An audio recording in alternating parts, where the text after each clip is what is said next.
sebagai modernisasi dalam pengembangan agama Allah di Aceh pada tempo dulu.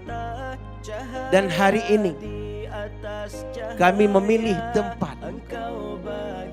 pendidikan agama di Kecamatan Kutaraja khususnya, yaitu yang bertempat di Kampung Pelanggahan, merupakan sebagai tonggak awal sejarah untuk berdirinya bendera Ahlus Sunnah wal Jamaah di Kota Banda Aceh.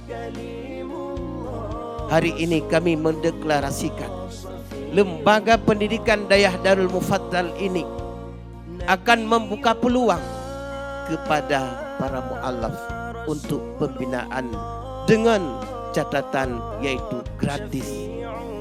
Gratis biaya hidup dan gratis tempat tinggal. Dan selanjutnya kami mohon kepada Abah untuk mendoakan kami.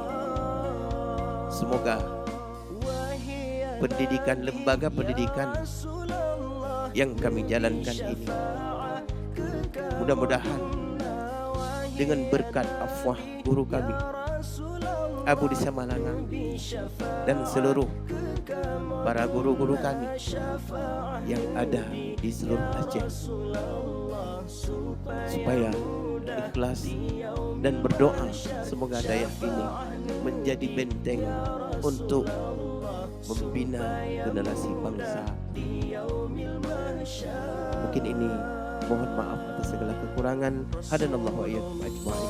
Assalamualaikum warahmatullahi wabarakatuh. Hadirin hadirat yang kami muliakan, kami ingin mengucapkan terima kasih, apresiasi kepada pimpinan Dayah beserta staf pengajar. Mudah-mudahan Dayah ini akan selalu mendapat tempat di hati seluruh masyarakat Kota Banda Aceh pada umumnya. Dengan mengucapkan Bismillahirrahmanirrahim, pada hari ini kami meresmikan Mu'alas Center Gemilang.